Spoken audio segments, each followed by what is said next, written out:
Baik, selamat siang. Assalamualaikum warahmatullahi wabarakatuh. Salam sejahtera untuk kita semua. Terima kasih sudah gabung pada kesempatan hari ini. Hari ini kita akan meneruskan kuliah mengenai sistem persamaan keadaan. Ya. Nah, dalam kuliah ini saya akan ini juga ya akan bersama-sama juga mensimulasikan. Nah, saya mensimulasikan menggunakan Python ya, saya biasanya menggunakan Spider di Anaconda. Nah, kalau Anda menggunakan yang lain seperti Octave atau Scilab, silahkan ya, kita nanti sama saja ya. Yang penting kita akan memperlihatkan beberapa fitur yang penting ya dalam analisis sistem tersebut. Baik, saya akan share screen lebih dahulu sebentar.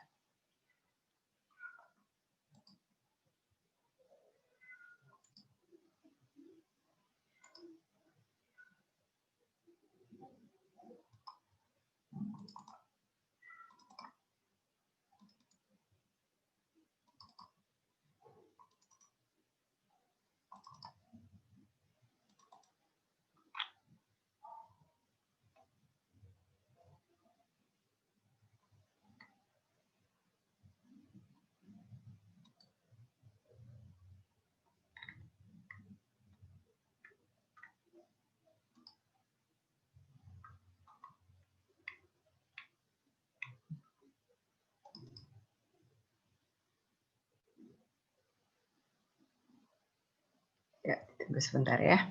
Ini tadi ada problem sedikit.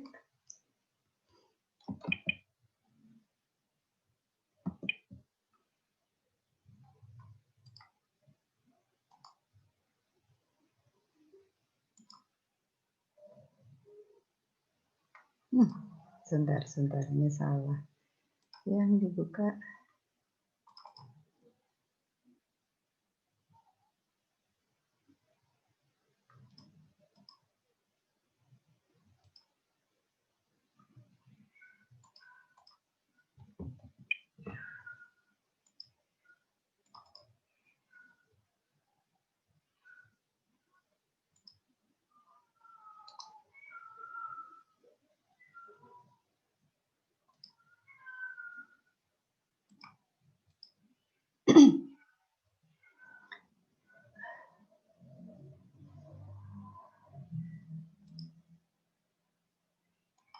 Oke.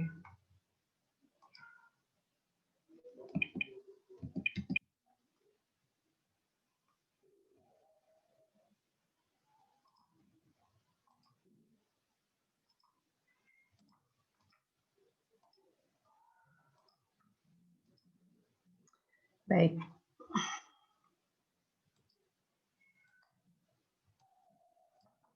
Ya, pada siang hari ini kita akan membicarakan tentang konsep ruang keadaan ya. Mungkin di antara Anda ada yang juga sudah mempelajari sistem ruang keadaan ini baik dalam kuliah sistem kendali ataupun kontrol otomatik maupun sistem kontrol multivariabel sebagai kuliah pilihan di teknik fisika. Saya nggak tahu kalau yang di mesin seperti apa, begitu ya. Tapi kita akan review kembali beberapa prinsip utamanya, ya. Nah, pemodelan ruang keadaan ini mengapa populer? Karena dia bisa mendeskripsikan sebuah sistem dinamik orde tinggi menjadi satu kumpulan persamaan diferensial orde 1. Ya. Nah, kenapa kok itu merupakan fitur yang penting? Karena kita memodelkan persamaan diferensial orde 1 itu mudah sekali. Ya, Anda memprogramkan itu di Excel untuk penyelesaian persamaan diferensial orde 1 itu mudah sekali, dengan mudah Anda bisa simulasikan. Ya, tidak usah pakai MATLAB, ya, hanya pakai Excel saja atau bahasa pemrograman yang lain hanya pakai fungsi pemrograman biasa saja, ya. hanya fungsi sekuensial orde 1 yang dilakukan berulang-ulang, itu sudah selesai. Ya, dibandingkan kalau kita menggunakan penyelesaian fungsi transfer. Ya, di situ sebab itu yang membuat penyelesaian ruang keadaan itu populer.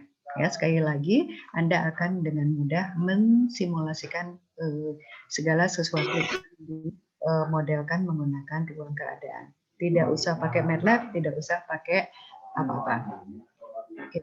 Nah, kelebihannya adalah kita bisa memodelkan sistem dengan banyak input dan banyak output.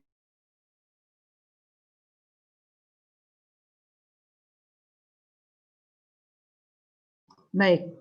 Nah, tahapan-tahapannya seperti apa? Ya, kita akan bicarakan langsung menggunakan satu persamaan diskrit yang orde tinggi.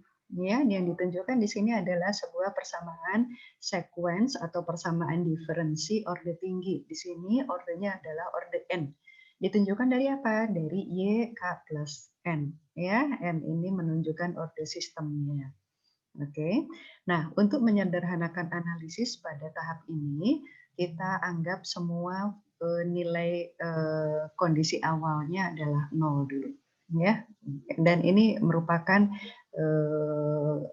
asumsi yang cukup umum, ya, digunakan karena kita selalu start dari titik setimbang, ya. Nah, titik 0 ini sekali lagi bukan titik 0 absolut, ya. Ini titik 0 setimbang. Nah, persamaan diskrit ini, ya, persamaan diskrit ini kalau kita ganti nih, ya, menjadi ke operator domain Z, ya, maka suku YK di sini akan menjadi YZ. Ya. Lalu suku YK plus 1 menjadi Z kali YZ. Seterusnya sampai ke paling ujung, ya, ini akan menjadi Z pangkat N kali YZ. Ya, jadi yang di bagian atas ini. Kemudian UK itu menjadi UZ. Sehingga kalau ditulis ulang menjadi fungsi transfer pulsa atau fungsi transfer impuls, ya, ini akan menjadi fungsi transfer seperti yang Anda lihat pada layar, ya, pada monitor. Z pangkat N itu berkorelasi dengan Y pangkat N, Z pangkat min 1 berkorelasi dengan YK plus N kurang 1, dan seterusnya. Ya, sampai dengan A pangkat N. Ya, jadi mudah sekali kalau Anda melihat sebuah persamaan diferensi, ya, atau persamaan diskrit, mengubahnya ke bentuk fungsi transfer pulsa sampai di sini itu straightforward, ya, langsung. Ada yang ingin bertanya dulu sampai di sini tentang pengubahan persamaan diferensi atau persamaan diskrit ini menjadi bentuk fungsi transfer pulsa?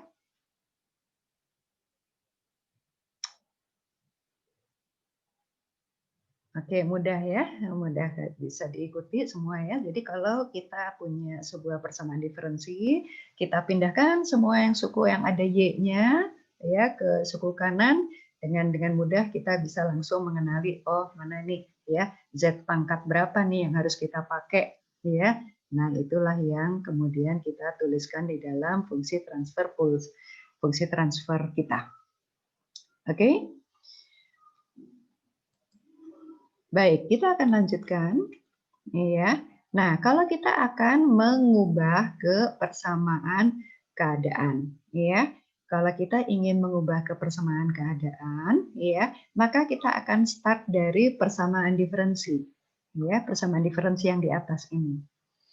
Ya, persamaan diferensi yang di atas ini kita akan mengubah YK ini menjadi variabel keadaan pertama.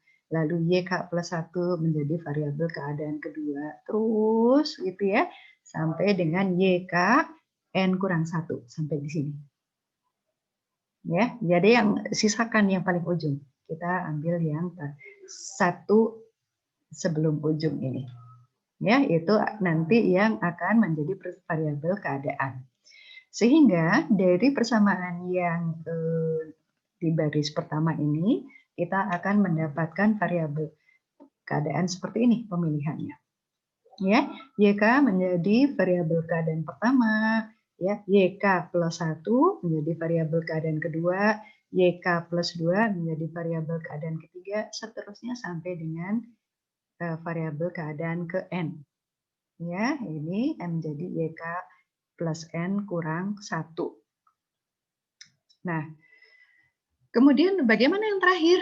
Yang terakhir itu YK plus N, ya, YK plus N. Nah, ini kalau kita tinjau sejarahnya dari yang paling atas, bukankah ya YK plus 1 itu adalah X1, ya, X1K plus 1. YK plus 2 adalah X2K plus 1. Ya. YK plus N kurang 1 adalah Xn-1K plus 1. Dengan demikian, YK plus N itu adalah sama dengan XN K plus 1. Ya, mengikuti pola dari baris kedua, ketiga, dan seterusnya. Ya, kita akan dapatkan ini. Nah, persamaan ini kalau kita tinjau kembali ke persamaan yang sebelumnya, oh ini ada fungsi dari variabel-variabel sebelumnya, ya. A1 kali YKN dan seterusnya. Nah, ini bagian YK-nya diganti dengan X yang sesuai, maka kita akan dapatkan baris yang paling bawah seperti ini. Ya, perhatikan polanya minus A1, minus A2, seterusnya sampai minus AN. Bandingkan dengan sebelumnya A1, A2, seterusnya sampai AN. Ya, perubahannya di mana? Ya, di perubahannya di sini. Jadi semua yang YK ini dipindahkan ke ruas kanan, ya, dan kemudian unsur YK ini diganti dengan variabel keadaan. Nah, kita dapatkan seperti ini. Nah, kemudian pola-pola ini, ya, kita tuliskan dalam bentuk matriks persamaan keadaan, ya. Jadi X1 K plus 1, X2 K plus 2 sampai dengan Xn K plus 1 itu dinyatakan sebagai fungsi dari variabel keadaan dan input. Maka seluruh persamaan ini itu bisa dituliskan dalam bentuk matriks seperti ini, ya. XK plus 1 itu adalah, nah kalau ini kita cara membacanya ya, adalah X2. X2K plus 1 adalah X3. Xn kurang 1K plus 1 adalah XnK. XnK plus 1 adalah minus AN kali X1 minus AN kurang 1 kali X2 dan seterusnya sampai dengan minus A1 kali Xn. Ya, plus UK. Ini di sini semuanya 0, hanya paling bawah. Nah, bagian atas ini adalah matriks persamaan keadaannya. Jadi bentuk matriks persamaan keadaannya adalah selalu XK plus 1 kali G XK kali plus H kali UK. Ya. Nah, kemudian yang di bawah ini adalah persamaan outputnya. Ya, persamaan output ini memilih variabel keadaan mana yang mau kita bicarakan, ya. Nah, ini di sini kalau kita memilih matriks pengukuran C, matriks monitoring C, ya, maka di sini berarti kita akan membahas X1K, ya, atau YK, begitu. Mau yang lain gimana? Ya, tinggal nanti dirubah. Kita tambahkan satu baris di bawahnya, ya. Nanti ada angka satunya di sini untuk mengambil variabel keadaan yang kita inginkan. Oke, tapi ingat ini ditambah barisnya ya, bukan ditambah angka 1 pada baris yang sama, karena maknanya beda. Oke, kalau saya tambah 1 di baris yang sama itu berarti X1 tambah X2. Ya. Nah, itu artifisisnya akan berbeda jauh daripada kalau saya tulis 1, 0, 0, 0, 0, terus 0, 1, 0, 0, 0, 0. Nah, itu beda sekali makna fisiknya. Baik, kita lihat contohnya ya. Kita tinjau yang paling mudah dulu ya. Kalau ini adalah persamaan diskrit yang mudah sekali, XK plus 1 tambah 0,5 YK sama dengan UK ya, dengan nilai awal 0 ya. Nah, dengan pola yang tadi, maka kita akan dapatkan sebuah fungsi transfer. Nah, fungsi transfernya apa? Coba siapa yang mau share, silahkan. Fungsi transfernya jadi apa nih? Silakan. Dari yang gampang dulu nih ya. Dia diganti jadi ZYZ. Ini 0,5 YZ sama dengan UZ. Maka fungsi transfernya adalah, silakan. Siapa yang mau share? Saya stop sharing dulu? Atau mau ngacung dulu boleh?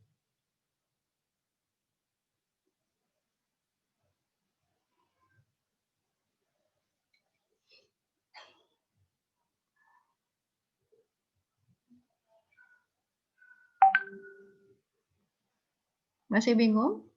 Masih bingung atau gimana nih?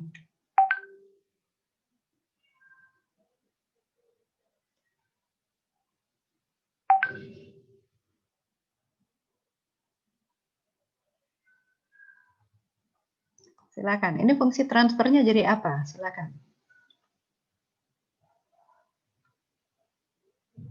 Fungsi transfer dalam domain Z ya.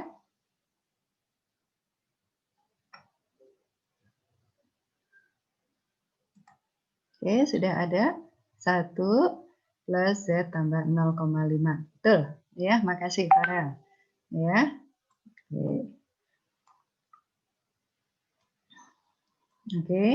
Nah, jadi itu adalah bentuk fungsi transfernya adalah YZ Z ya. 1 tambah Z plus 0,5. Bagus. Terima kasih Farel ya. Nah, kemudian kalau kita ingin mengubahnya menjadi bentuk matriks keadaan ya, kita akan kembali ke contoh pertama ini ya. Di sini yang kita gunakan ini karena ini sederhana sekali ya. Cuma ada berapa nih variabel keadaannya kalau seperti ini? Silakan. Kalau persamaan diskritnya seperti ini, ya variabel keadaannya jadi berapa?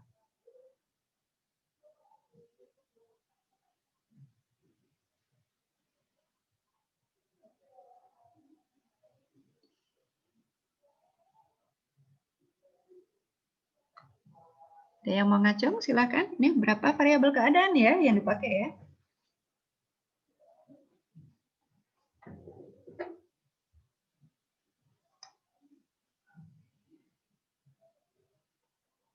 Selalu yang paling ujung yang dibuang.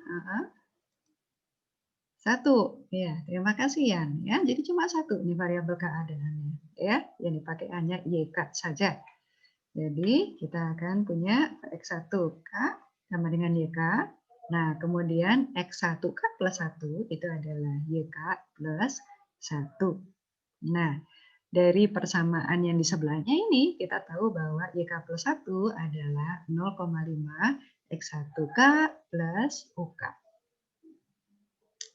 Oke, ya mudah ya dari persamaan sebelah. Itu kita tulis ulang, yang Y-nya, unsur Y-nya kita rubah menjadi variabel keadaan. Oke, nah sehingga ya dari persamaan ini, ya dari persamaan ini kita bisa tuliskan matriks persamaan keadaannya menjadi seperti ini. XK plus 1 sama dengan minus 0,5 X1K tambah UK. Ya, kalau kita ingin melihat variabel keadaannya, kita menggunakan matriks output ya, persamaan output seperti ini. YK sama dengan 1 kali X1K. Saya mulai dari yang paling mudah dulu ya, ini persamaan orde 1. Ya. Nah, sekarang kita akan lihat contoh ke selanjutnya. Contoh 2. Ya, tinjau persamaan diskrit, persamaan diferensi orde 2 seperti ini ya. Siapa yang mau coba bikin fungsi transfernya? Silahkan. Fungsi transfernya apa? Silahkan.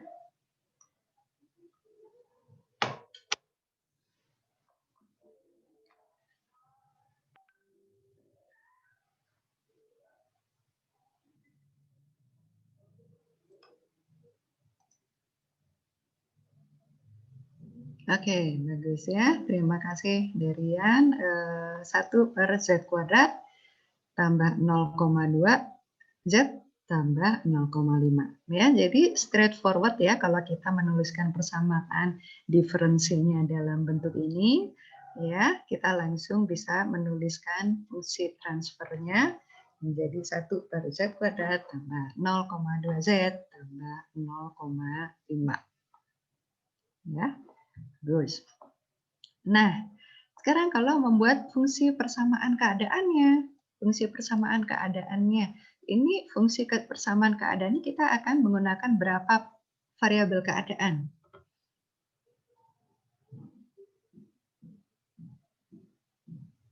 Ya, berapa variabel keadaan nih yang mau dipakai?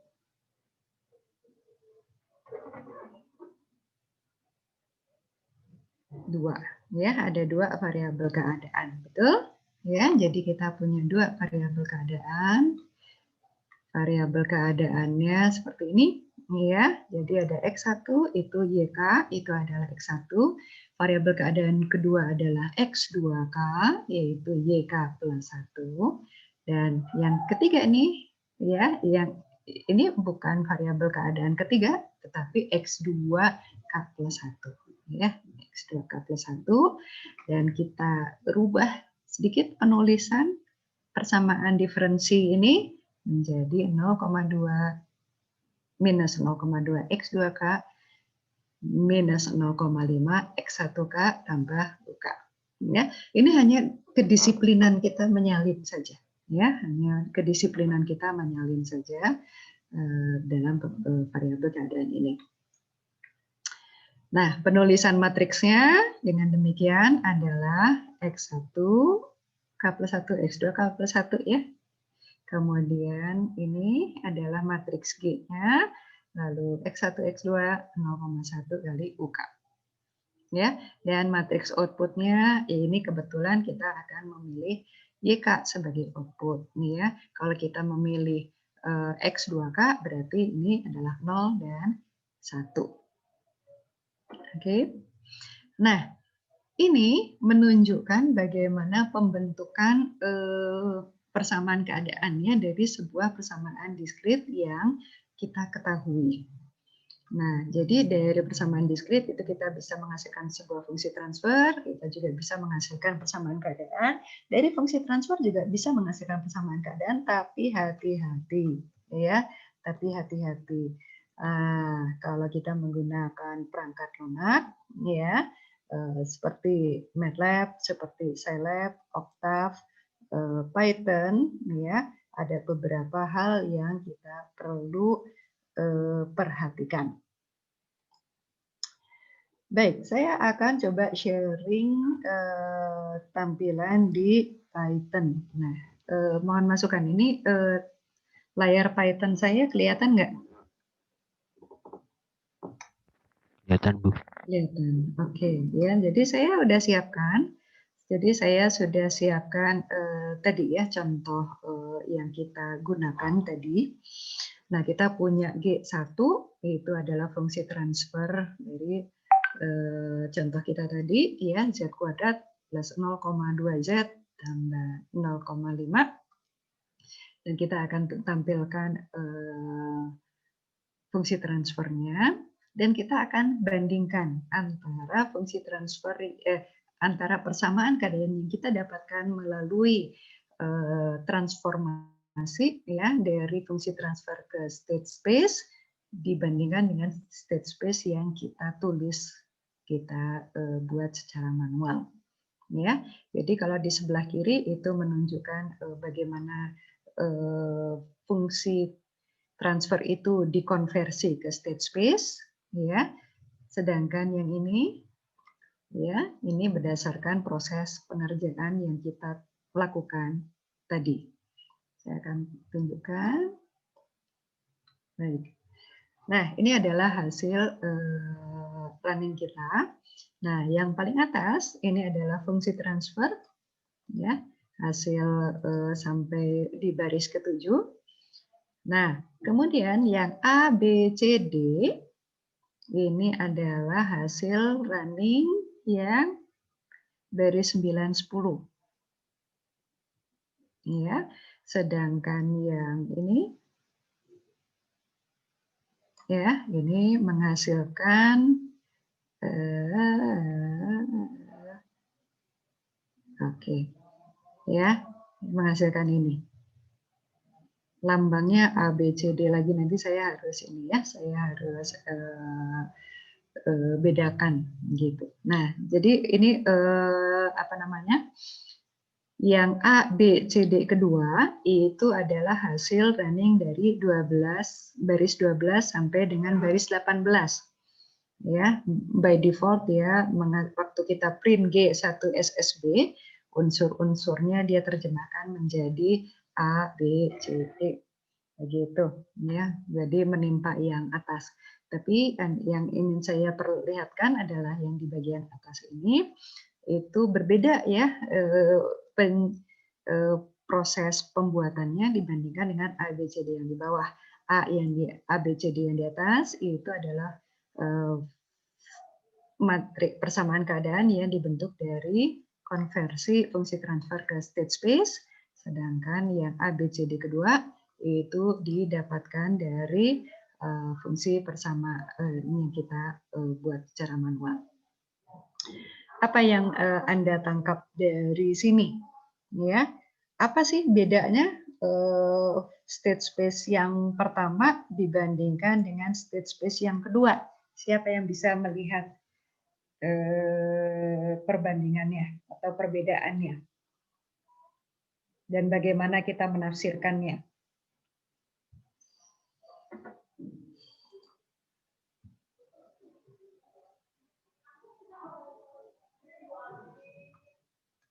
Bagaimana kita menafsirkannya ini?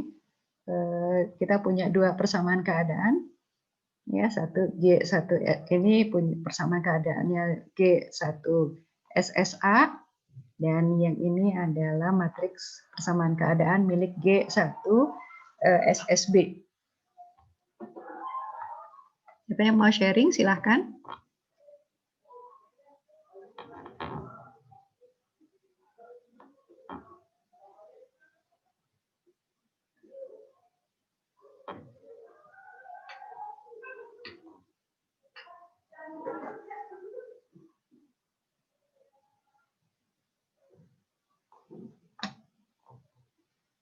Halo, halo.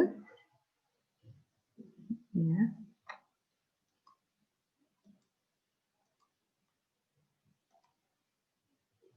Bentuknya berbeda, urutannya berbeda. Ya, urutan apanya yang berbeda nih?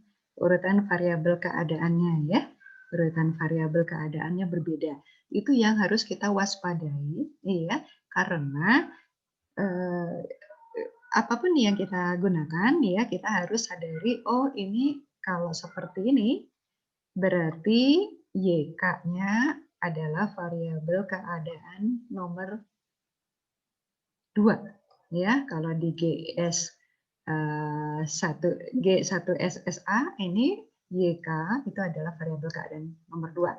Sedangkan kalau di G1 SSB variabel keadaan YK itu adalah variabel keadaan nomor 1. Ya. Nah, ini harus disadari karena ini nanti akan mempengaruhi ya waktu Anda mendesain kontrol. Ya, kalau Anda mendesain kontrol, urutan variabel keadaannya terbalik, ya, maka yang dikontrol menjadi salah gitu ya. Itu yang Anda harus waspadai. Jadi Anda harus sadari betul ya urutan pelaksanaan Anda supaya apa namanya, bobot pengontrolan atau tujuan pengontrolan yang Anda berikan kepada sistem itu betul ya, mana yang menjadi, apalagi kalau variabel-variabel keadaan ini mempunyai artifisis dua-duanya. Contohnya adalah motor DC.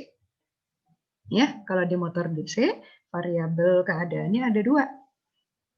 Kita udah lihat ya uraiannya pada minggu lalu, pada hari Rabu yang lalu, variabel keadaannya ada dua, yaitu putaran sudut dan kecepatan. Oke, nah kita mau mengontrol yang mana nih? Kalau mau mengontrol kecepatan, berarti kita ya harus waspada. Posisi kecepatan ada di variabel nomor berapa? Ya, kalau kita mau mengontrol sudut, kita juga harus waspada di mana nih posisinya, ya sudut itu, begitu.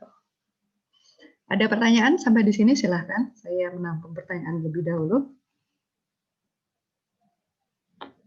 Ya, saya harus tekankan di sini karena begitu kita masuk ke persamaan keadaan, ya. Kemudian nanti banyak uraian, misalkan bentuk-bentuk seperti transformasi matematis gitu, yang membuat kita kehilangan makna terhadap lost track ya terhadap artifisis variabel-variabel keadaan di dalamnya. Nah, kalau dalam posisi Anda ya yang mungkin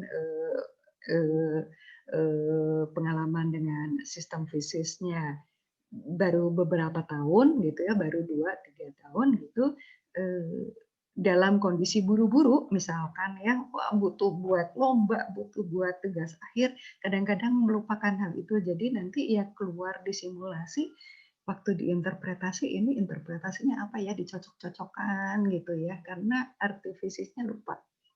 Mana sih sebenarnya yang mau dikontrol itu gitu ya. Nah, gitu.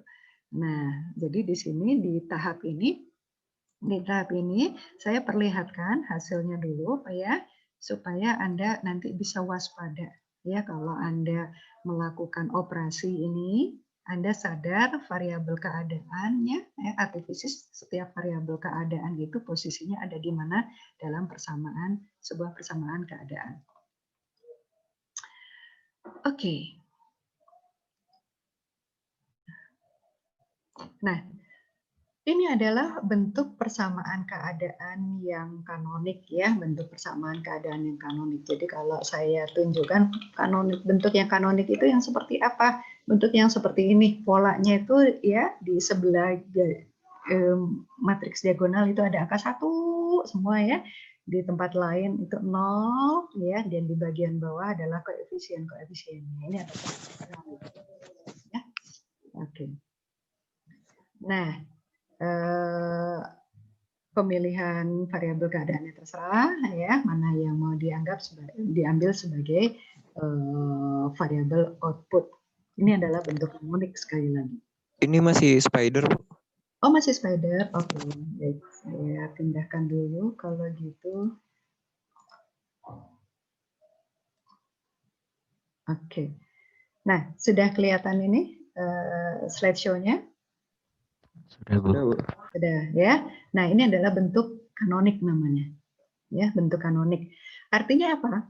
Ya, artinya variabel keadaan terakhir itu adalah variabel keadaan yang dipengaruhi oleh output ya, input ya. Input itu masuk mempengaruhi variabel keadaan yang paling tinggi ordernya. Nah, kemudian ya perubahan di variabel keadaan yang paling tinggi ini menjalar ke variabel keadaan berikutnya. Ya, angka 1 ini yang menghubungkan perubahan pertama ini ke variabel keadaan yang di atasnya. Seterusnya angka 1 ini menghubungkan ke atasnya dan seterusnya. Ya, sehingga menghasilkan efek perubahan pada X1.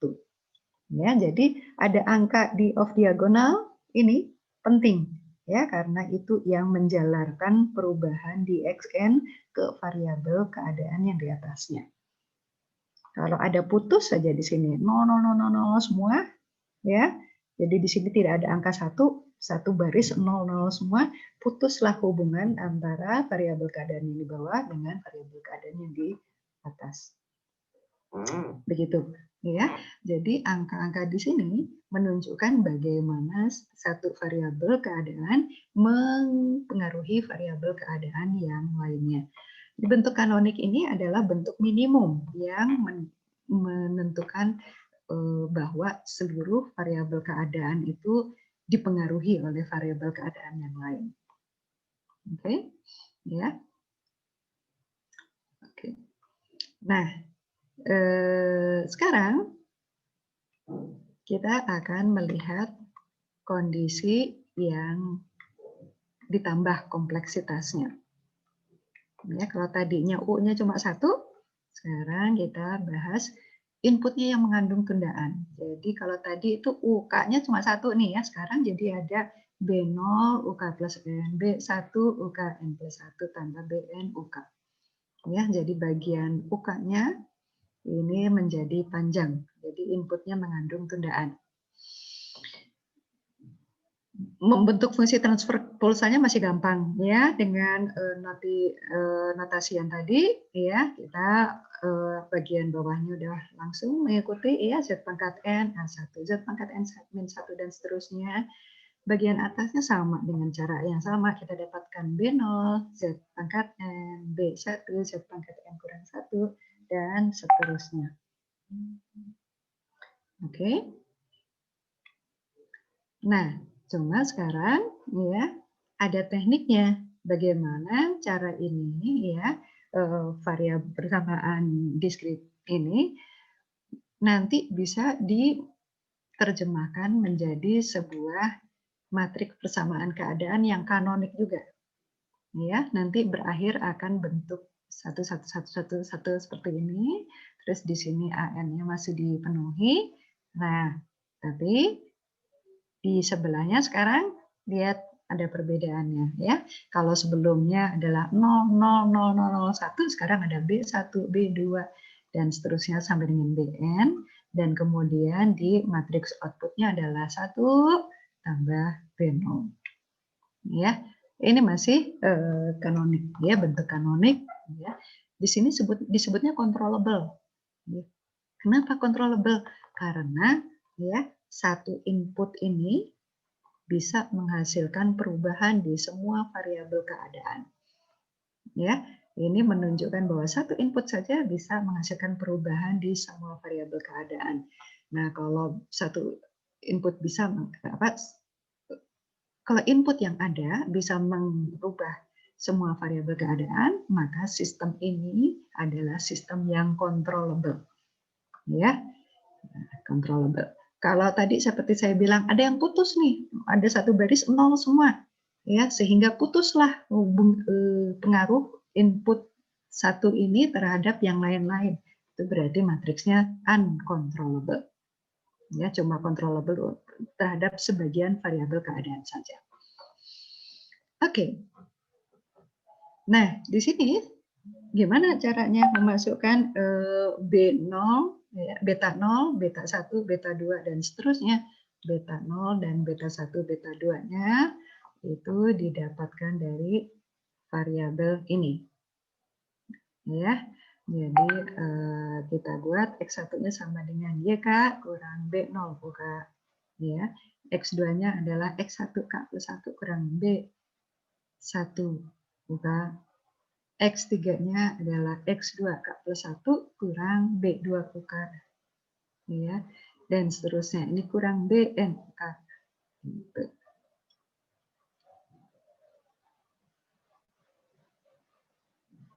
Ya, sehingga di paling ujung kita dapatkan XN K plus 1 sama dengan min A. XN, ya, ini kurang A2 XN kurang 1K, dan seterusnya sampai kita dapatkan BN UK. Ya, ini pembuktiannya bagaimana ya, belakangan saja ya, ini kita pakai saja ya. Maka nanti kita akan dapatkan bentuk seperti ini. Oke. Nah, saya tidak ingin berpanjang-panjang kalau yang ini ya, nanti ini saja langsung contohnya. Oke. Nah, jadi kalau yang ini ya kita punya bentuk Z plus 1, Z kuadrat tambah 1,3 Z tambah 0,4 ya, ini variabel fungsi transfernya. Nah, kita punya dua variabel keadaan di sini ya, yaitu X1K dan X2K. Ya, kita tuliskan X1 sama dengan YK kurang B0 OK. Ya, kemudian X2K adalah X1K plus 1 kurang B1 OK. X2K plus 1 sama dengan minus A1 A2. Oh, ini salah ya, ini harusnya minus ya. A2 X1K tambah B2 OK. B0-nya dari mana? B0-nya adalah B0, jadi di sini pangkat kita pakai pangkatnya sama ya dengan yang bagian bawah. Jadi kalau di sini tidak ada Z kuadratnya berarti B0-nya 0. Ya. Kemudian B1 kurang A1 B0. Jadi B1-nya di sini 1 ya dikurangi A1 ya, A1-nya start dari sini ya kali B0. Ya. Nah, jadinya 0. Ini salah, B0-nya ini harusnya 0. Ya, A1 kurang 1 ini harusnya 0 ya. Nah, terus yang ini polanya berlanjut ya, polanya berlanjut B2. B2 ini adalah 1 ya, dikurangi 1,3 kali B1 ya, dikurang A2 kali B0 ya, dan seterusnya. Maka kita akan dapatkan pola yang seperti ini. Oke. Nah, ini sekali lagi ya adalah bentuk kanonik. Oke. Nah, sekarang ya bagaimana ya, tentunya kita juga bisa melakukan transformasi ya pakai Python gitu, dan kita akan dapatkan persamaan ininya ya, state space-nya. Sekali lagi hati-hati ya, sekali lagi hati-hati bahwa kita nanti akan mendapatkan ini fungsi yang berkebalikan ya. Baik, mari kita coba nih. Jadi Z plus 1 tambah 1,3 0,4. Saya akan stop sharing ya, dan saya perlihatkan di sini. Saya akan beri tambahkan di bawahnya dua ya.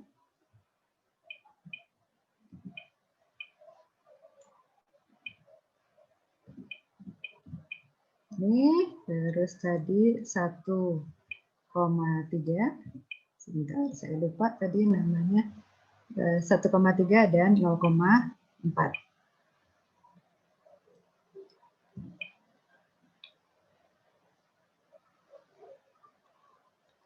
Ya.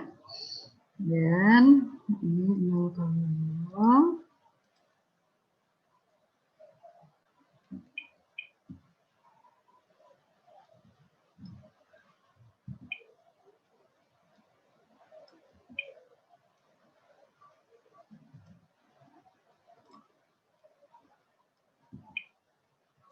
Nah, jangan lupa ini diganti semua ya. G2 SSB.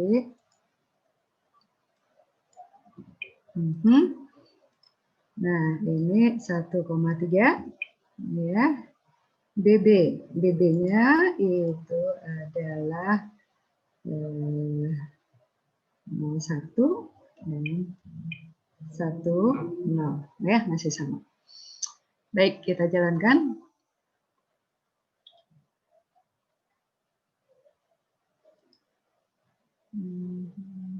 Nah,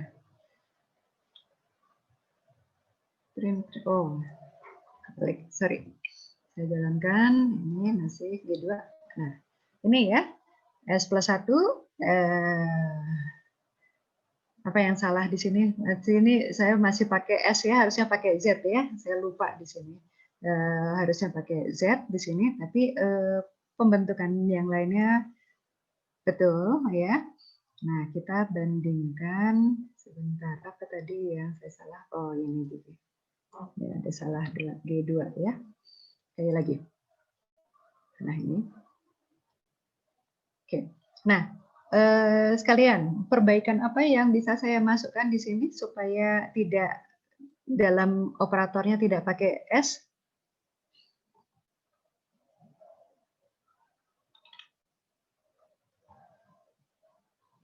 Ada yang mau usul? Ditambah sampling time mungkin Bu. Kasih sampling time ya, kasih sampling time, kasih sampling time. Ini kasih min 1 ya. Terus ya, min 1.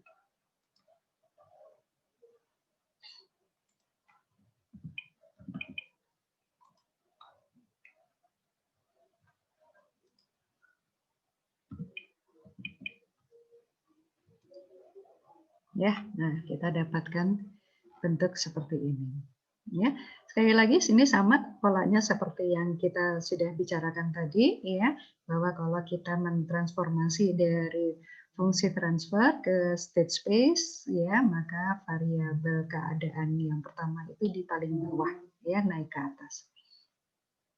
Dan kebalikannya kalau kita menurunkan secara manual, ya, itu kita akan dapatkan variabel keadaan pertamanya adalah yang nomor 1 paling atas ke bawah.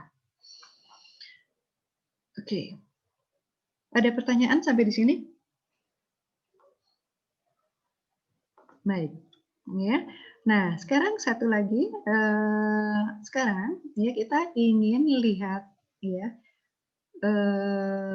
ininya ya kestabilan sistem yang bersangkutan, apakah sistemnya stabil atau tidak. Nah, kestabilan sistem ya kestabilan sebuah sistem itu ditunjukkan oleh persamaan karakteristiknya ya dari sebuah fungsi transfer. Ini akar persamaan karakteristiknya adalah yang ini persamaan karakteristiknya yang saya beri highlight ya. Kita ingin mencari akar karakteristiknya. Nah, kita juga ya bisa mencari melihat kondisi kestabilan sistem dari persamaan keadaan berdasarkan nilai eigen dari matriks persamaan keadaannya ya di sini. Oke. Nah, kita ingin bandingkan apakah sama nggak ya matriks eigen yang pertama dengan eigen yang kedua, sama nggak? Ada usul gimana caranya? Di sini ada fungsi eigen, gimana caranya saya menuliskan mendapatkan apa namanya? akar polinomial dan nilai eigen dari matriks yang kita inginkan. Ada masukan? Silahkan.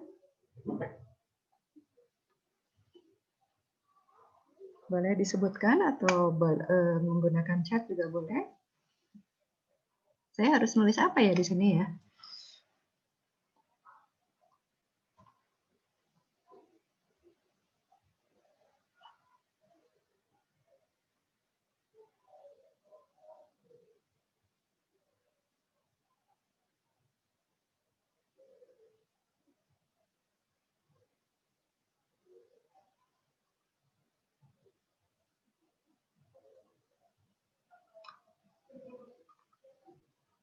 Ada yang sudah berhasil bereksperimen?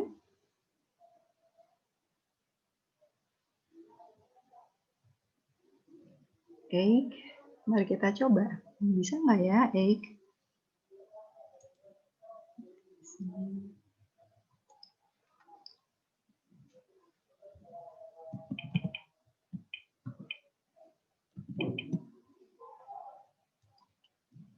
Ya, ini matriksnya matriks AA di sini yang langsung kelihatan ya, matriks AA. Nggak ada, Kalau di Octave bisa ya langsung ya, Eik AA gitu ya, ada. Kalau di Python apa ya?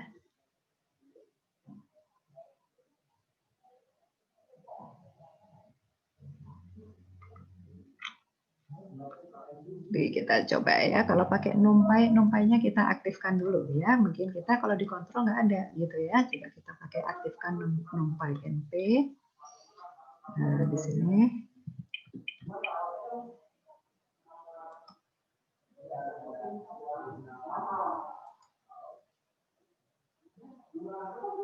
Nggak punya juga ya, di NP nggak ada. Ada usulan?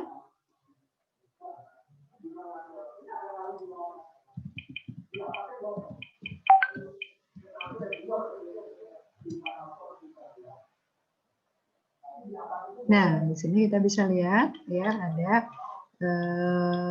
ininya. Oke, silakan. NumPy lin alg echo. Lin alg. Jadi NP lin alg titik x. Terima kasih. Nih, kita coba.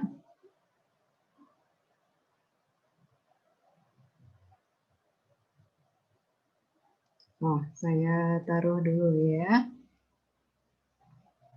E2 itu sama dengan ini.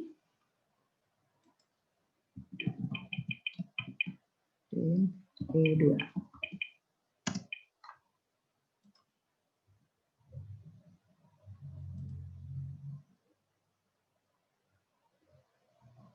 Bentar ya, ini ada. Bukan itu ya, bukan X-nya, ini array-nya. Ini array ininya, ya, ini array nilai eigennya minus 0,5 dan minus 0,8. Kemudian matriks eigennya, jadi di sini yang kedua ini adalah matriks eigennya, ya. Jadi yang pertama ini adalah nilai eigennya, jadi yang minus 0,5 dan minus 0,8. Stabil nggak sistemnya?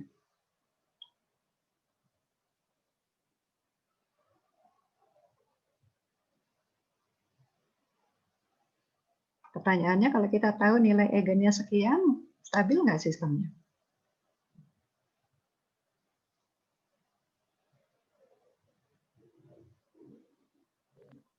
Stabil, Bu.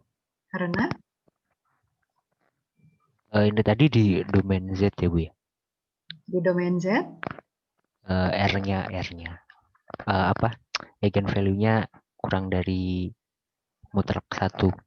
Ya, kurang. Jadi nilai eigennya ini, nilai absolut eigennya ini kurang dari 1. Ya. Kalau nilai eigennya ini, kita sebut nilai absolut ya. Jadi panjangnya nilai eigen ini. Jadi nilai eigennya ini boleh kompleks, boleh ya, nilainya boleh kompleks, boleh positif, boleh negatif, asal nilai absolutnya kurang dari 1. Ya, nilai absolut itu panjangnya dari titik 0. Kalau ini kebetulan dia real semua ya, minus 0,5, minus 0,8 itu real ya. Tapi kalau dia ada bilangan, dia merupakan bilangan kompleks, dan selama nilai absolutnya kurang dari 1, maka dia stabil ya. Karena sekali lagi kita berbicara dalam domain Z. Baik, ya itu mungkin yang penting. Saya akan pindah ke sistem ini, ya kembali ke persamaan diskrit. Oke, nah solusi persamaan diskrit di sini saya nggak terlalu lama-lama ya. Nah, persamaan diskrit ini ya ini sebenarnya persamaan rekursif ya kalau Anda di pemrograman ya menyatakan persamaan diskrit ini sebagai persamaan rekursif karena nanti ya kalau kita mau melakukan penyelesaian ya kalau x-nya kalau k-nya x1 gitu ya itu berarti gx 0 tambah h0 mudah kan ya x2 itu adalah fungsi dari x1 dan u1 x3 adalah fungsi dari x2 dan u2. Nah, tinggal kita lihat nih X1 coba kita extend. X1 itu datang dari mana? Ya, dari yang bagian atasnya kan? Ya. Jadi kalau X1 ini kita substitusi dengan G, X0 dan H0, kita akan dapatkan unsur ini. Ya. Nah, kita teruskan juga untuk yang X3 nih. Ini GX2. GX2 itu datangnya dari mana? Dari sini. Ya. Terus ada unsur HU1, ada unsur HU2. Anda bisa lihat petanya, ya, polanya. Ya, kalau 1 ini G-nya pangkat 1, kalau 2 G-nya pangkat 2, kalau 3 G-nya pangkat 3. Ya, dari X0. Dan kemudian turun setahap demi setahap sampai G-nya habis, tinggal H saja. Oke. Nah, sehingga kita bisa tuliskan dalam bentuk deret itu menjadi ini. Ya. Ini kelihatannya intimidating karena ada unsur summation ya. Tapi kalau diprogramkan itu jadi mudah sekali. Jadi cuma program ini saja sebetulnya. Kalau diprogramkan hanya program yang bagian atas ini aja diulang-ulang, ya, diulang-ulang secara bertahap, di copy ke bawah. Kalau kita gambarkan di Excel gitu ya, formulanya ditaruh di pertama, di copy ke bawah beruntun, jadilah kita dapatkan solusinya. Oke, jadi jangan takut sama persamaan ini karena implementasinya sebenarnya mudah sekali. Ya, kita cuma menuliskan yang bagian atas, kita kopikan fungsinya terus ke bawah ya sehingga rekursif terus ke bawah. Itu saja sebetulnya. YK ya tinggal mengambil fungsi dikalikan C saja, ya dikalikan C saja dari yang atas. Ya, itu sebabnya persamaan keadaan itu populer karena gampang diimplementasikan dalam platform manapun. Tidak usah pakai MATLAB, tidak usah pakai ini, ya pakai kalkulator biasa pun bisa gitu, ya. Oke. Nah, bentuk ini, ya, kalau dituliskan lebih lanjut, ya, bagian GK yang G pangkat ini biasanya dilambangkan dengan psi. Kalau Anda baca di buku Astorm, ya, buku-buku yang ya senang mengulik persamaan keadaan dari sisi matematisnya, dan nanti sedang mempersiapkan Anda untuk melakukan transformasi matematis ya untuk mencari singular value decomposition dan sebagainya. Ya, biasanya GK ini ya, G pangkat K ini dirubah menjadi lambang psi ya sehingga didapatkan lambang ini. Oke. Nah, itu aja sih ya perubahannya ya. Nah, terus udah nggak ada yang aneh-aneh lagi, yang lain sih rutin biasa. Oke. Itu kalau kita lihat dari deret ya, dari deretnya. Ya, dari deretnya. Nah, kalau ditransformasikan ke bentuk Z ya, ke bentuk transformasi Z, itu penafsirannya adalah sebagai berikut ya. Jadi yang XK plus 1 sama dengan GK HUK itu adalah X Z YZ ya, ZXZ kurang ZX0. Nah, di sini nih ya. Jadi kenapa tadi pembahasan kita yang di awal-awal itu misalkan X0-nya adalah 0 ya, supaya suku ini nggak ada. Ya, suku ini nggak ada. Menyederhanakan pembahasan. Sekarang kita tambahkan ya satu di sini. Yang lain seperti biasa ya, ada GXZ dan HUZ seperti ini rutin saja, dan kita kumpulkan ya, dan kita kumpulkan ke yang ada bagian XZ di sebelah kiri, yang tidak ada, yang sisanya di sebelah kanan, maka kita susun kembali, kita akan dapatkan persamaan ini. Ya, samaan ini. Nah, ini adalah operator solusi ya, solusi di dalam domain Z. ZI kurang G ya, ZI kurang G ya. Nah, ini ada inverse-nya ya. Kalau apa? Ya. dia bisa di inverse ya kalau ada persamaan ininya ya, bukan pada akar karakteristiknya. Selama nilai z-nya tidak sama dengan persamaan akar persamaan karakteristik, dia ada nilainya. Ya, begitu z-nya sama dengan persamaan karakteristik, maka nilainya menjadi tak hingga. Ya, itu makanya itu menjadi pol. Ya. Kalau yang di bawah ini cuma kebalikannya aja. Ya, kita mengambil inverse-nya. Mengambil inverse-nya kita akan kembali dapat fungsi ini lagi. Oke, ya jadi jangan dibuat pusing nih lihat yang ini. Ini cuma transformasi balik aja yang Z-1 ini, transformasi balik dari yang bagian atas. Ya. Ini analog dengan kalau di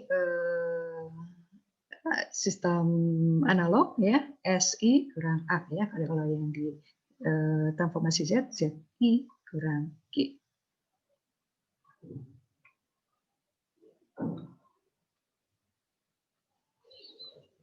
Nah, oke. Nah, ini ekivalensinya apa nih? Ekivalensinya dengan kalau di sistem kontinu bentuknya adalah seperti ini ya. Ini kalau di apa namanya? Kita pakai ininya ya, pakai T. Sering disebut E pangkat AT ya. GK itu ekivalensinya gimana nih kalau kita punya G terus di sini A ya, ini kontinunya, ini diskritnya. Nah, GK ini adalah E pangkat A kali T. T itu waktu cacahnya. Ya, saya sempat singgung kemarin ya pada hari Rabu yang lalu ya. Jadi G pangkat K adalah ini deret A pangkat K, T pangkat K dibagi K faktorial dan H-nya adalah ini.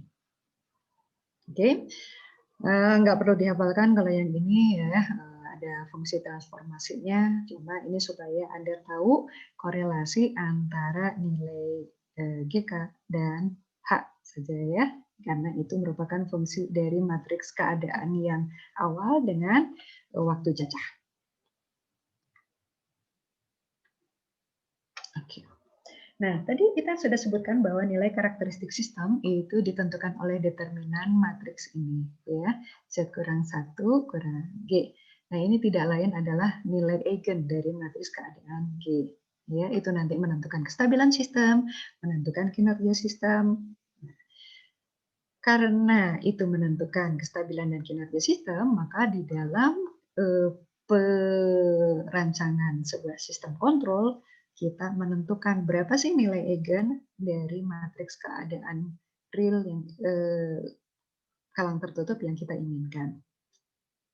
Ya, kita akan kasih contoh nih di nilai karakteristik sistem ini ya. Jadi kita punya nilai fungsi transfer ini ya, persamaan karakteristiknya ini tidak stabil ya, tidak stabil ini. Kita udah lihat nih, coba lihat aja nih angka-angkanya ya. Koefisien-koefisiennya lebih dari 1, jadi pasti tidak stabil.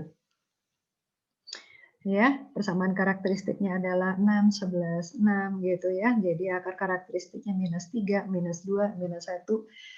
Berarti sistemnya tidak stabil. Oke. Nah, kalau kita rubah ini persamaan ini, fungsi transfer ini menjadi persamaan keadaan ya dalam bentuk kanonik ya, maka kita akan dapatkan persamaan keadaan seperti ini. Ya. Determinan matriks eigennya ya, determinan matriksnya itu ya itu nanti dia akan berikan -2, -3, -2, -1. Oke. Sehingga sistemnya tidak stabil. Oke. Nah, sekarang saya akan beri kesempatan pada Anda untuk mengentrikan ini ya, persamaan keadaan ini. Untuk mengentrikan persamaan keadaan ini Anda boleh pakai Octave, boleh pakai Scilab, boleh pakai Python ya. Silakan coba masukkan persamaan keadaan ini ya. Kemudian C-nya ya 1 0 0 saja, D-nya 0 saja. Ya, silakan dimasukkan dan dihitung nilai eigennya. Ya, kita nanti akan mencoba mendesain pengontrol supaya fungsi persamaan sistem yang tidak stabil ini bisa distabilkan dan diatur kinerjanya. Silakan, saya beri waktu ya 5 menit untuk memasukkan persamaan keadaan ini di sistem Anda masing-masing. Kalau yang sudah mau sharing, silakan kasih tahu, saya akan stop sharing dari tempat saya. Sekarang saya masih tampilkan dulu supaya Anda bisa menyalin, ya, supaya bisa menyalin persamaan keadaannya. Silakan.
Oke, siapa yang sudah ingin coba, ingin tampilkan, ingin sharing?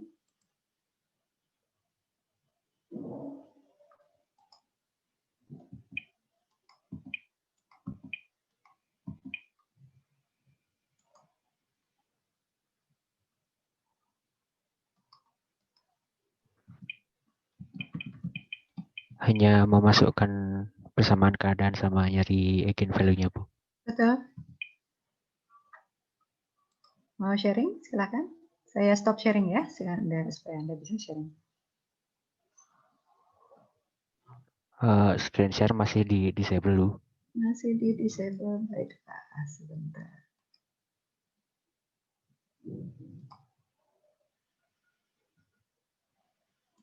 Oke, sudah saya enable, silakan.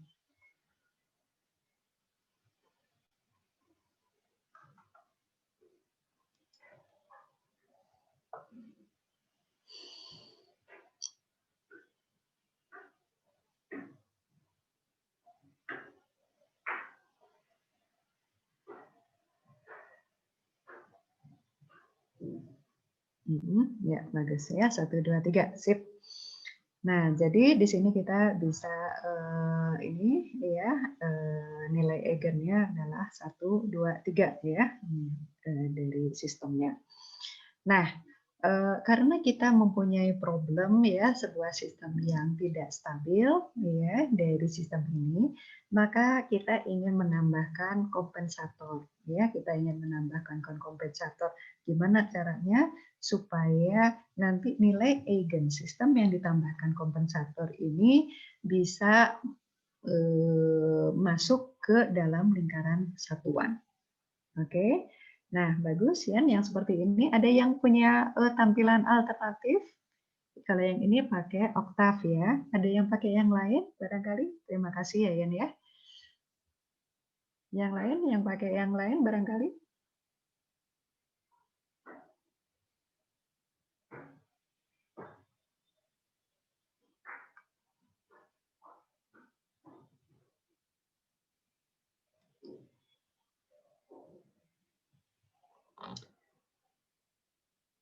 Ya. Oke. Kalau belum ada ya, saya akan lanjutkan dulu ya. Oh, pakai Python, tapi mic saya harus dari HP. Oke. Iya, oke deh. Gimana caranya ya nampilkannya ya? Oke, sudah. Tampilannya sama, Nicholas?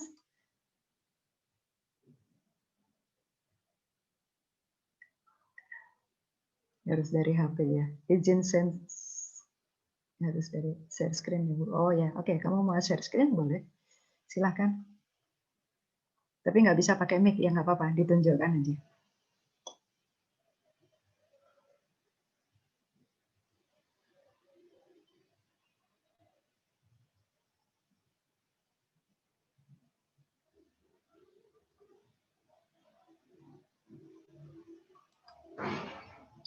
Oke, pakai Python. Iya, bagus. Sip. Ya, bagus. Bisa geser ke atas. Oh ya, ini ada. Ya, nih. Atasnya ini A1 ya, 1001616 B-nya eigenvalue NP len A ya. Print eigenvalue-nya kita dapatkan itu ya, dapatkan nilai eigennya 1 2 3. Oh, yang di bawah ke bawah aja ya ini ya. Nilai eigenvalue-nya 1, 2, 3 ya. Ini cara lain untuk menentukan nilai eigen. Di sini Nicholas menunjukkan bahwa eigenvalue ya yang dibuat oleh si Python ini pada dasarnya adalah sebuah entitas ya seperti database. Ya, jadi di dalam database itu ada nilai eigenvalue-nya, ada nilai matriks ya. Jadi di fungsi np linarc eigvals ini dia akan memberikan persamaan apa namanya matriks eigen dan eigenvalue-nya. Nah, di sini dalam print eigenvalue saja itu menunjukkan kita cuma mengambil nilai eigenvalue-nya dan di sini dapat nilai eigenvalue-nya adalah 1, 2, 3. Ya. Bagus Nicholas. Ya, kita ini ya, ini adalah satu cara untuk menampilkannya. Anda bisa pakai platform yang lain, apapun yang bisa ya. Ini adalah titik awal ya buat menentukan apakah kita membutuhkan kompensator atau tidak ya. Nah, sekarang saya kembali sharing ya langkah-langkah untuk ini. Jadi tampilannya sudah kembali ke slideshow saya. Sudah, Bu. Sudah, oke. Kenapa hilang? Ya, kok habis? Oke, sebentar saya akan pindah, buka dulu.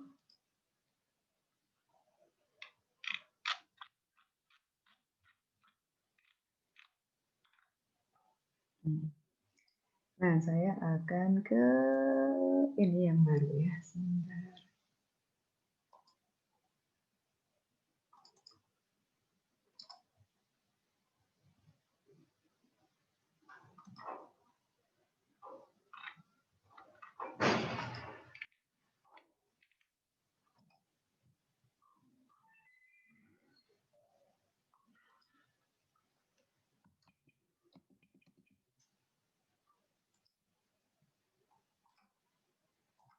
Oke.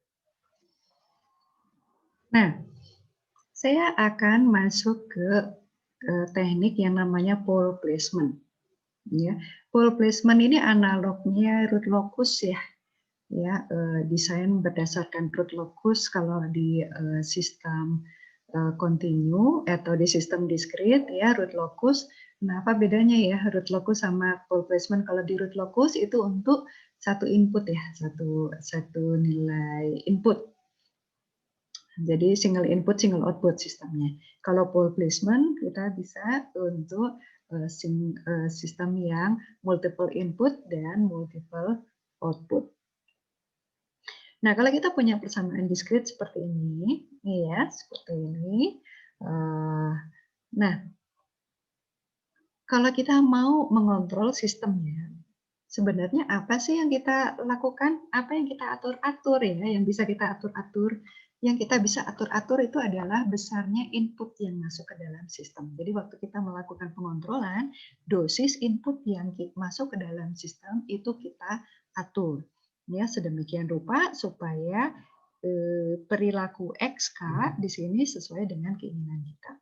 Ya, seperti halnya dokter memberikan obat pada kita kalau kita sakit itu disesuaikan dengan satu kondisi sakitnya parah atau tidak, kemudian terhadap berat badan, terhadap umur, ya.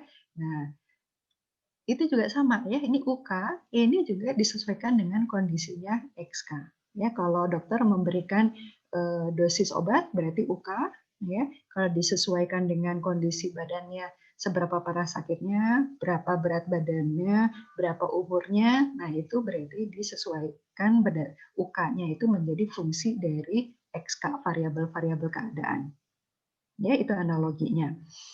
Nah, jadi kita bisa menuliskan UK ini sebagai sebuah fungsi dari variabel keadaan. Ini adalah sebuah fungsi yang paling sederhana ya, minus K. Ya. Jadi K ini satu pengali saja, jadi pada dasarnya ini adalah fungsi pengontrol proporsional ya terhadap variabel keadaan K. Oke. Ya. Nah, jadi kalau kita memilih K dengan benar, ya, nanti kita bisa mendapatkan efek yang kita inginkan. Gimana caranya? Mari kita substitusikan UK-nya ini ya, UK yang jadi minus XK ini ke persamaan yang di atas. Itu kita akan dapatkan XK plus 1 sama dengan G min HK SK. Datangnya dari mana? Ya ini nih, UK yang di sini ini diganti dengan minus KXK. Kita akan dapatkan ini. Ya, ini adalah persamaan loop tertutup sistem yang bersangkutan.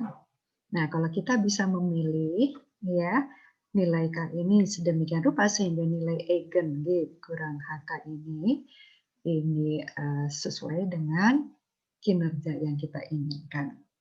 Ya, maka kita akan dapatkan kinerja yang dituju.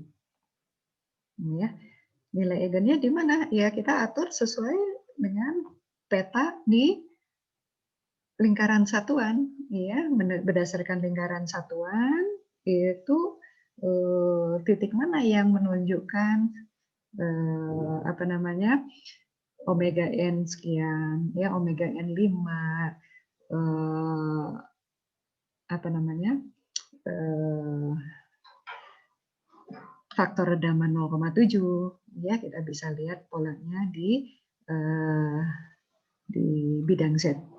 Oke, jadi intinya adalah kita mencari G kurang HK ya yang memberikan nilai eigen sesuai dengan kinerja yang kita inginkan. Saya tidak membahas ini dulu ya. Kita bisa langsung nih gunakan di sistem kita. Ya, kita tahu bahwa sistem kita tidak stabil. Nah, kita ingin merancang pengontrol agar nilai karakteristik kalang tertutupnya itu menjadi ini. Kalau tadinya kan Z kurang 3, Z kurang 2, Z kurang 1. Ya, kita akan menggeser. nilai karakteristik tersebut menjadi nilai karakteristik yang seperti ini. Jadi 1 0,5 minus C 0,5 dan 0,5 plus C 0,5. Ya. Kalau Anda silakan Anda cek ya, ini semuanya stabil ya, berada di dalam lingkaran satuan. Oke, gimana caranya? Ya, kita punya persamaan karakteristik yang diinginkan seperti ini. Ya. Nah, tantangan kita adalah ya mencari nih ya supaya ini ya. Ini kan kalau persamaan karakteristiknya seperti ini, maka persamaan keadaannya adalah ini. Dan ini tidak lain tidak bukan adalah lagi kurang HK. Ya, ini kebalik ya. Maaf ini. Kebalik ini ya. HK ini. Ya, akan seperti ini. Nah, ini datangnya dari mana?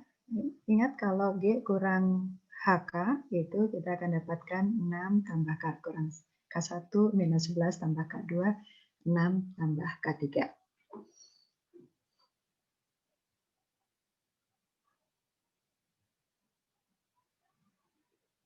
Ya.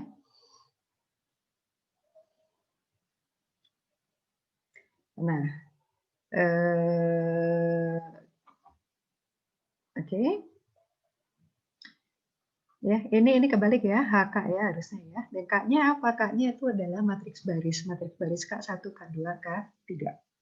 Jadi kalau dikalikan itu menjadi 0, 0, 0, 0, 0, 0, K1, K2, K3 ya. Kalau dioperasikan kita akan mendapatkan ini.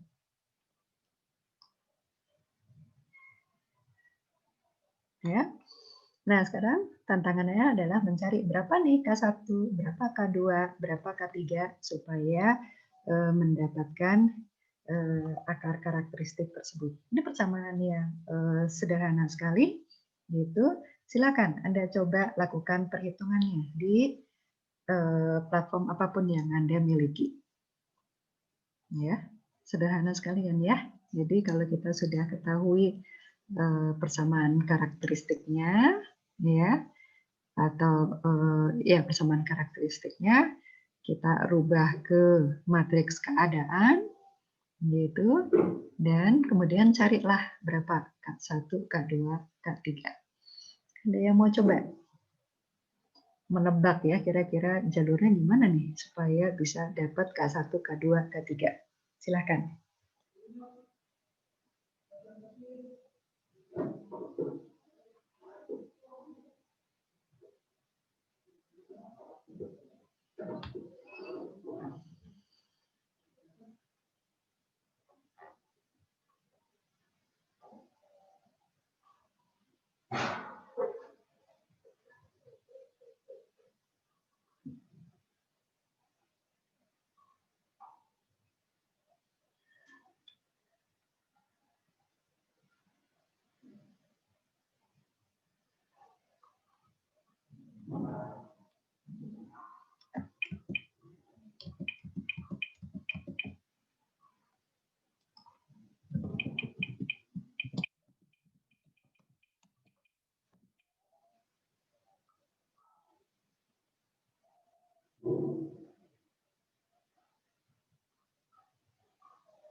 Ada yang mau coba? Silahkan.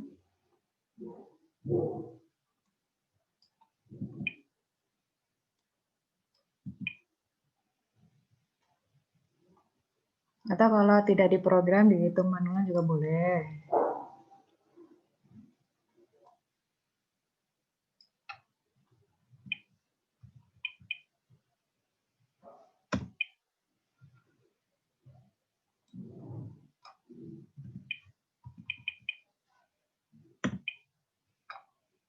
Silahkan.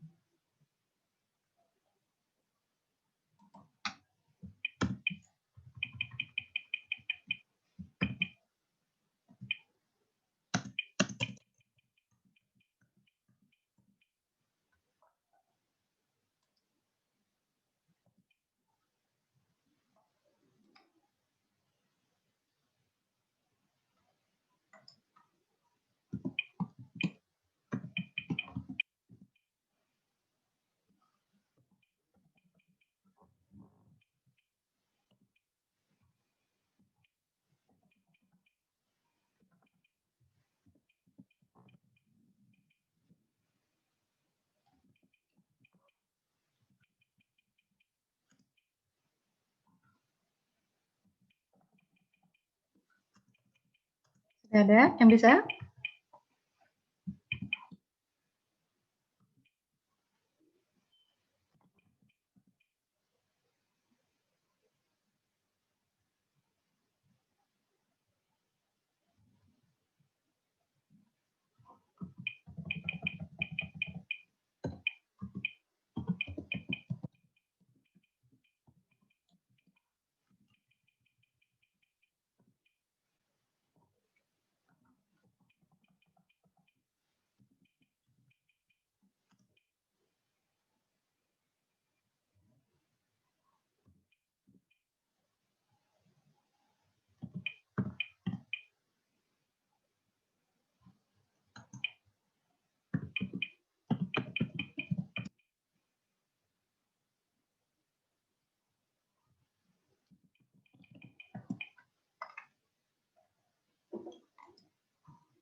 Atau sudah dihitung manual? Kalau dihitung manual berapa? K1, K2, K3?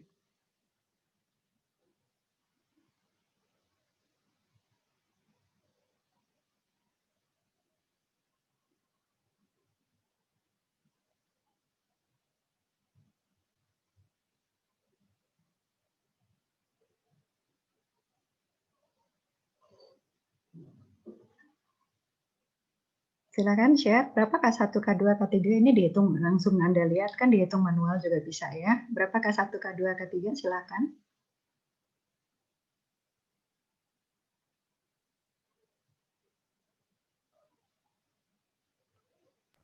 Di chat dulu. Oh di chat. Mari kita lihat di chat. Oke, K1 iya ya. K1-nya adalah minus 5,5 ya. Ini karena di sini.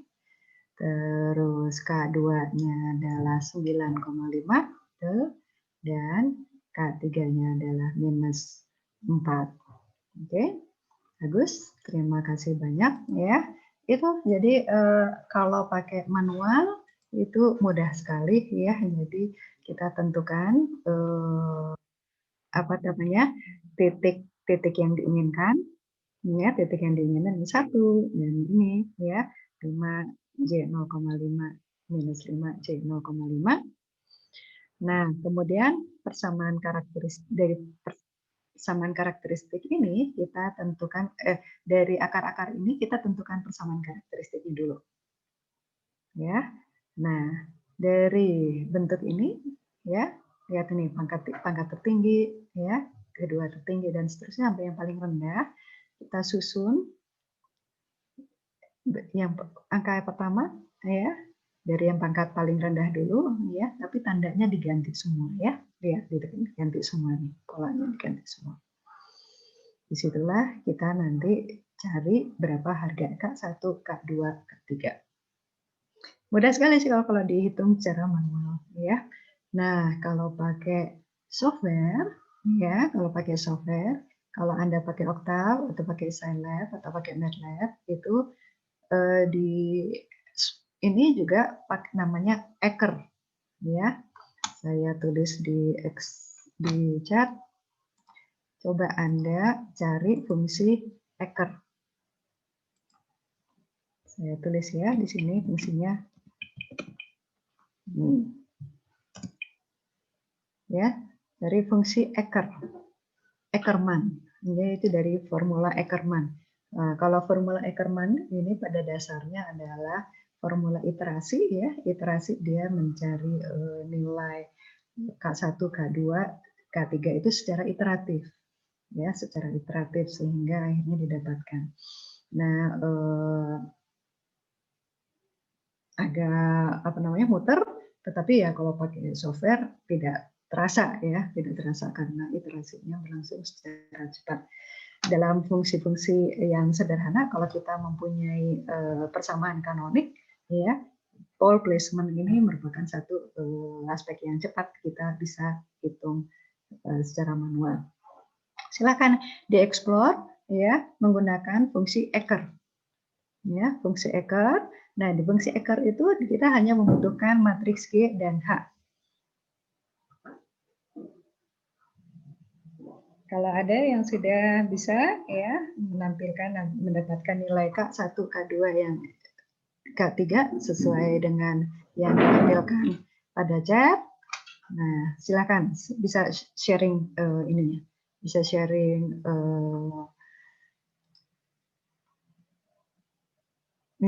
screen. Silakan. Saya nggak pakai Eker tapi pakai Place, Bu. Oh, pakai Place. Boleh, silakan tampilkan. Ya, maksudnya sama, ya. Ada yang pakai namanya Eker, ada yang namanya Place. Intinya adalah pole placement. Place itu datangnya dari kata pole placement.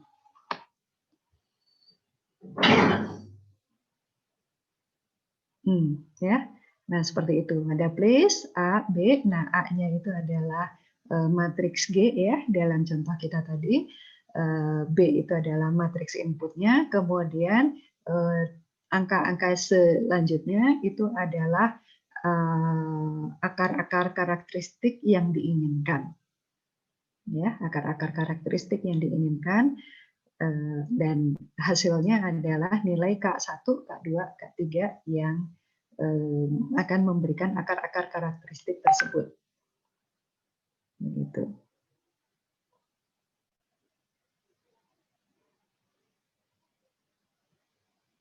Oke, ya, bagus, Yan, ya. Jadi itu bisa pakai place. Place itu dari kata pole placement, begitu. Baik, ada yang pakai platform lain? Silahkan. Mau coba tampilkan?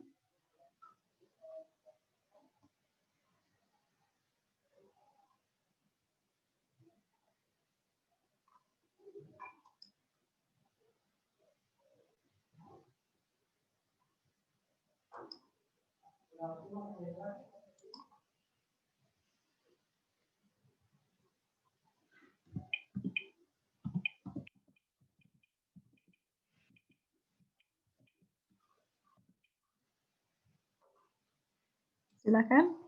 Siapa yang mau yang lain yang ingin menampilkan?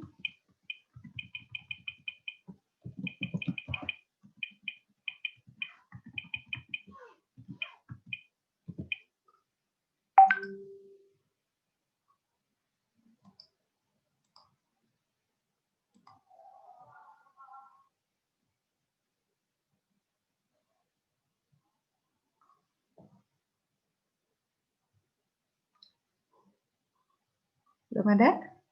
Prinsipnya sama, ya, sebenarnya. Prinsipnya sama dengan yang yang place tadi, ya. Gitu. Oke. Baik. Ya, ini adalah prinsip pole placement, ya, pole placement. Nah, yang menarik di sini, ya, ini nilai K1, K2, K3. Ya, pertanyaannya, kalau saya cuma mau K1 saja, nggak mau pakai K2, K3 gimana? Bisa saja, gitu, ya. Tinggal kita tuliskan di sini K-nya. Kalau ini kan memang ada K1, K2, K3, ya. Dia ada K1, K2, K3. Nah, kalau cuma mau K1 saja, berarti nanti K1 terus habis itu 0, 0 ya. Kalau ini kan HK, ini maaf ya, sekali lagi saya kok ini harusnya HK. Nah, penulisannya gini ya, HK. Kenapa bisa H-nya kan ini matriks kolom. Ya, kalau matriks kolom ya, 3 baris 3 baris 1 kolom dikalikan dengan matriks baris ya, 1 baris 3 kolom itu akan menjadi matriks 3 kali 3. Tinggal nanti mana yang diisi, K1, K2, K3 ya. Kalau cuma ngisi K1 berarti K1, K2, K3-nya 0 ya. Kalau kita mengisi K2 saja yang digunakan berarti 0, K2, 0. Kalau hanya K3 saja 0, 0, K3 dan seterusnya. Ya, itu cara kita menggunakan prinsip pole placement pada sistem kita. Nah, sekarang saya juga tanya nih, ini adalah sebuah sistem yang kalau ini digunakan memodelkan sistem fisis, ya, maka yang bagian bawah ini adalah turunan ketiganya, ya. Ini turunan kedua dan ini turunan pertama, gitu. Nah, kalau kita menggunakannya dalam kontrol motor DC, ya, dalam kontrol motor DC, ya, kalau kita menaruh nilai K di K1 saja, ya, K2, K3-nya itu tidak ada, itu berarti kita melakukan pengontrolan proporsional terhadap variabel yang pertama. Oke. Ya, kalau di motor DC variabel pertamanya kalau kita membuatnya seperti ini, sebentar saya keluar dulu. Saya akan tampilkan model motor DC ya.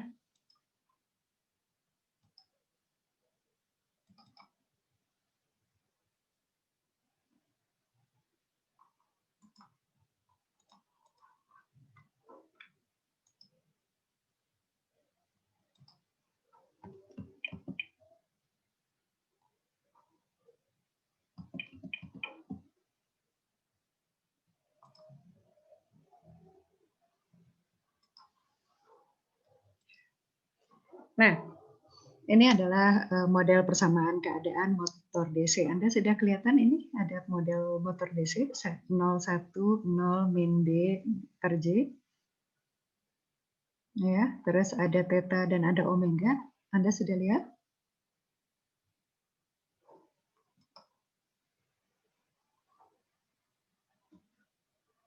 Mohon masukannya. Ini model motor DC apakah sudah terlihat di layar Anda? Sudah. Oke. Nah, ini ya. Kalau kita menggunakan teknik pole placement pada persamaan keadaan ini, ya, ini kan matriks B-nya ya. Nah, kalau matriks K-nya kita ya, kalau matriks K-nya kita buat di sini.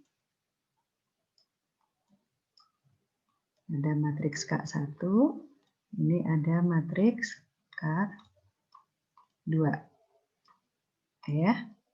Nah, artinya apa? Kalau ada matriks K1 di sini, ya, itu berarti kita mengontrol sudut. Ya. Kalau ada K2 di sini, K2 ini mengontrol kecepatan. Begitu. Ya. Nah, masing-masing ini adalah pengontrolan proporsional untuk sudut. Ya, kalau K1 adalah pengontrolan proporsional untuk sudut dan K2 adalah pengontrol proporsional untuk kecepatan. Begitu ceritanya. Begitu, ya. Nah, Anda kan sudah mengontrol kecepatan. Ya, mengontrol kecepatan. Mengontrol kecepatan itu berarti saya hapus, berarti posisinya adalah seperti ini. Jadi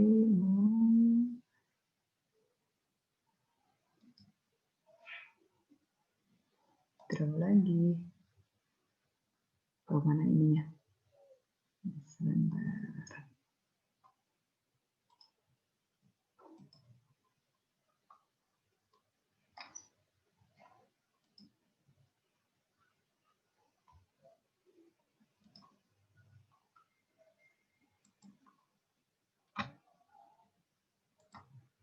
Ya, kalau kita mau tadi kan kalau Anda mengontrol kecepatan berarti Anda sebetulnya melakukan seperti ini. Ya. Jadi untuk sudutnya 0 yang diberi pengontrol proporsional adalah kecepatannya. Oke. Nah, kalau kita mau memasukkan kontrol integral, gimana caranya ya? Ya, gimana caranya kita merealisasikan kontrol integral di sini ya? Ada masukan? Kira-kira. Integral, kalau integral itu yang dihitung apanya sih sebetulnya? Kalau aksi integral itu adalah variabel gain dikalikan dengan apa?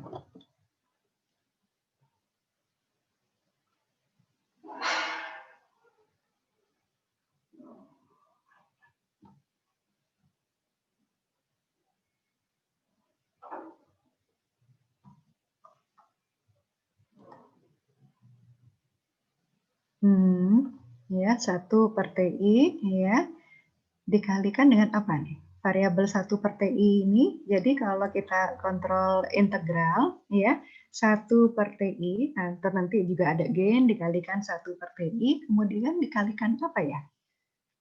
Aksi kontrol. Kalau aksi kontrol proporsional itu kan K dikalikan dengan kecepatan. Ya, K2 dikalikan kecepatan. Nah, sedangkan kalau aksi kontrol integral, ya, kalau kontrol yang proporsional adalah K2 kali errornya omega ya.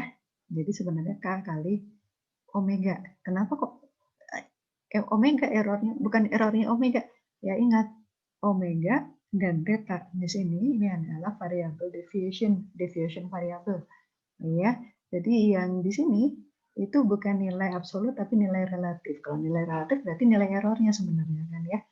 Nah, nilai errornya. Jadi kalau K2 kali omega, ini sebenarnya yang dia lakukan adalah K2 kali error kecepatan. Ya, di dalam apa namanya dalam konsep pengontrolannya. Ya, ini K2 kali kecepatan. Nah, kalau integral gimana ya?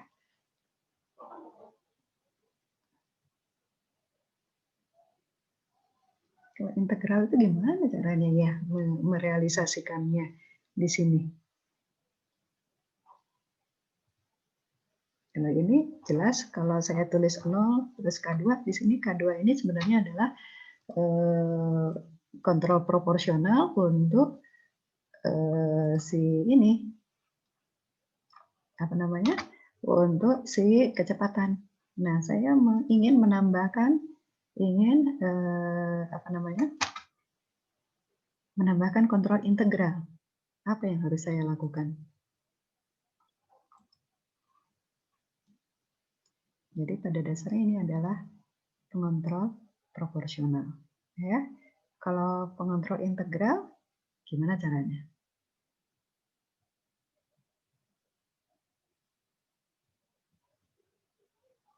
Yang dimaksud integral, integralnya siapa sih?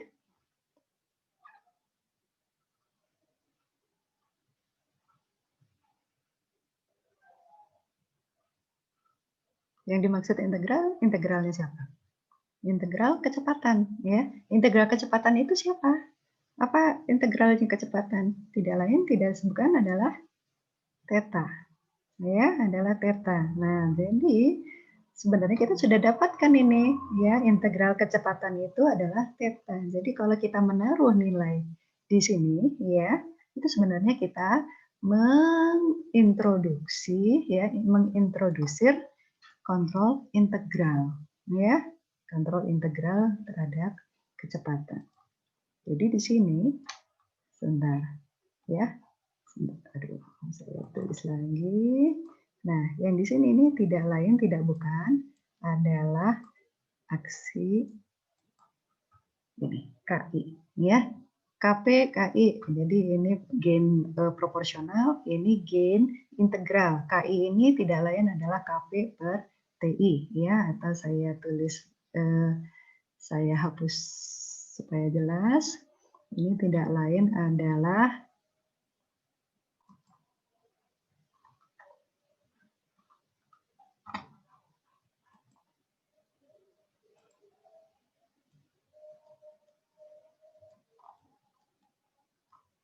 ya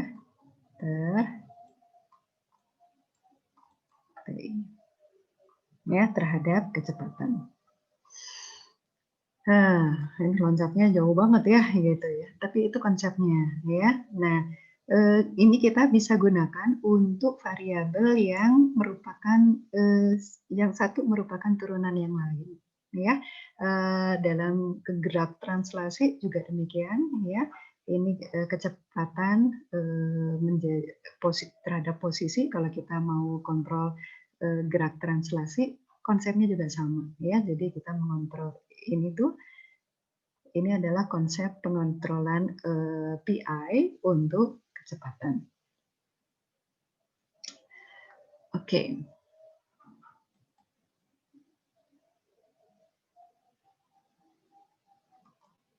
Saya akan stop sharing di sini dan saya akan kembali ke stop sharing dulu.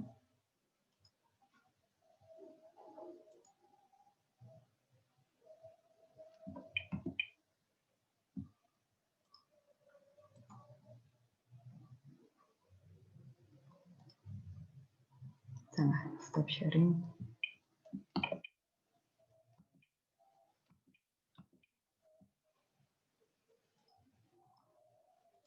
Oke.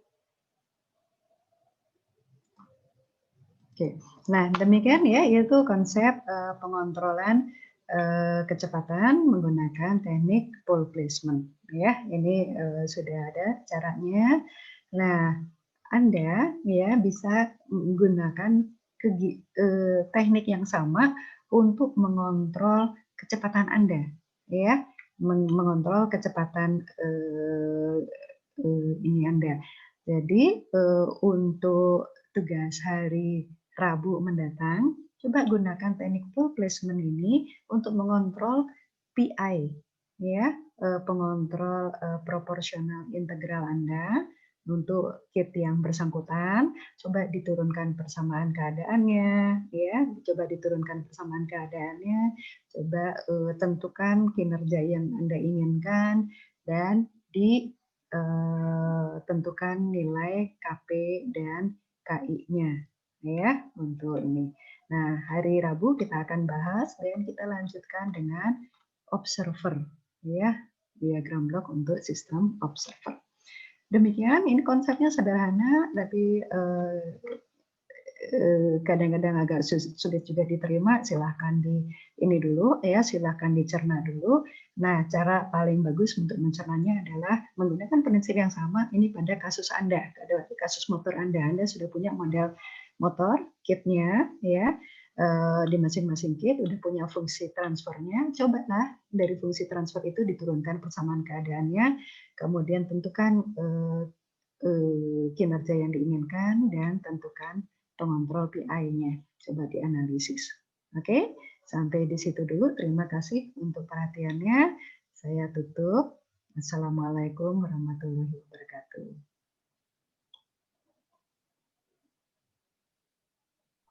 Terima kasih, Bu. Terima kasih.